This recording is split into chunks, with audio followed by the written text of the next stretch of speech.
This is the Entertaining Speech Project 1. It's 5 to 7 minutes. Raising children is not a simple undertaking. There are so many scenarios that come up unexpectedly and are repeated over and over again. The challenge as a parent is what to say when these scenarios occur so that our children learn proper behavior and expectations.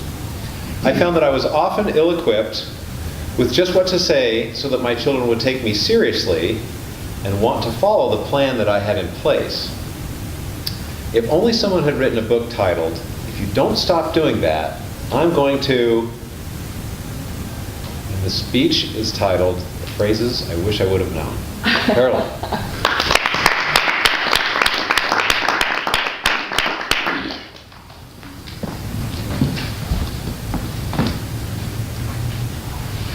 It was a quick trip to the fabric store yesterday. Just going to run in, get a zipper, get out of there, get my project done. There were so many people at Joann's yesterday. Besides going to the mountains, I think that's the other place they were hanging out. Now, I have to assume that the person that strategized the front of Joann's fabric store has no small children at all, for two reasons that are obvious. The first is, at the front of Joann's, there's at least 5 cash registers, so you would think people could get in there, get out, get on their way. I've yet to go into Joann's to find more than 1 or 2 cash registers working at Joann's. And the other sneaky thing that they've done is between where the cash registers are and where the customers are having to wait in line, it is filled with candy of all kinds, all colors, every packaging possible. It's a parent's nightmare, and it's a child's heaven on earth. I happened to be standing there yesterday, and the woman behind me had 3 young children. And I heard her say to her kids, "Hands in your pockets, hands in your pockets, hands in your pockets."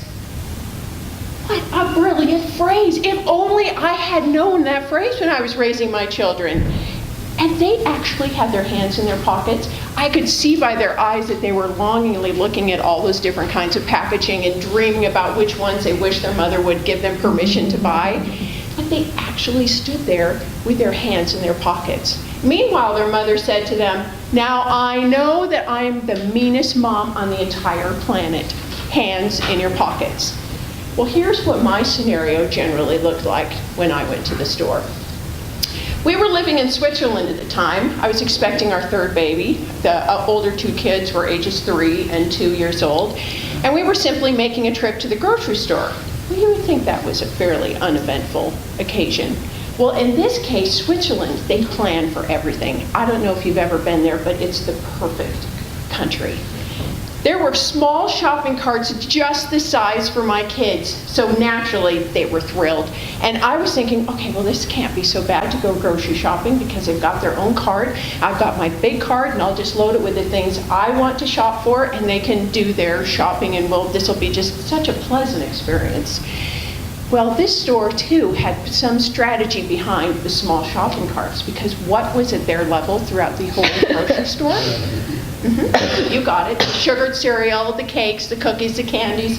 My kids were in heaven. So I had to think of, okay, now what are we going to do when we get to the checkout? So I thought, all right, well, strategically, I'll take the kids and I'll put them in the front of the cart, and then they'll sit up high so they can't reach the things in their small shopping carts, and we'll get through this experience without any uproar. I get to the checkout stand, and I get to the place where I'm putting my things on the conveyor belt. And lo and behold, I hadn't thought of this. There was this giant basket. Now, it wasn't filled with toothpaste, canned sardines, maybe the celery that was on sale. Oh, heavens no, it was, you guessed it, chocolate bars, candies, cookies, and not only was it 2-fisting it onto the conveyor belt now, we were 4-fisting it with both kids onto that conveyor belt as fast as they could possibly go. Now, I told you in Switzerland, things are perfect. The clocks run on time, the trains run on time, children are quiet. Until I came along. I didn't know what to do. It was happening so fast. I wasn't about to buy all those chocolate bars, the candies, the cookies, all those things that the kids wanted. So it was just a football hold under one arm, a football hold of the other child, quickly gathering my things as fast as I could, and getting out of that store without all the eyes in the entire store looking at me, with not only the 2 kids screaming, but one on the way.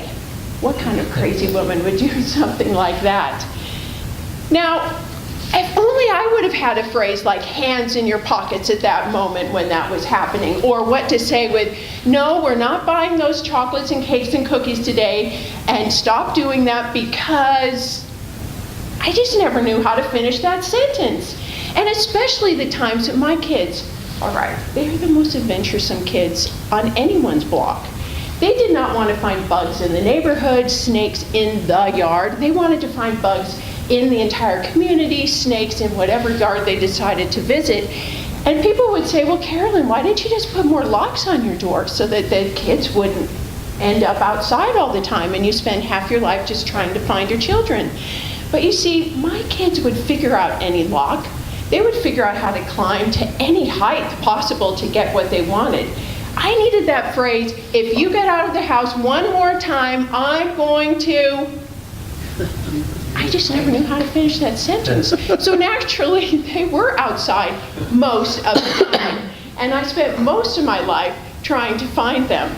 And again, it wasn't just in the neighborhood. It was at Krispy Kreme, maybe at 10:30 at night, a couple of miles away, or it might be at Toys R Us well after closing time, or any such sort of thing like that. I just never had that right phrase that my kids would just simply put their hands in their pockets, just simply stand there looking at the candy that was there. I would have loved to have that book in my back pocket whenever those occasions called for it, when I needed to tell my kids, if you don't find your shoes right now, I'm going to... So if you have any ideas, it'd be the perfect bestseller. Thank you.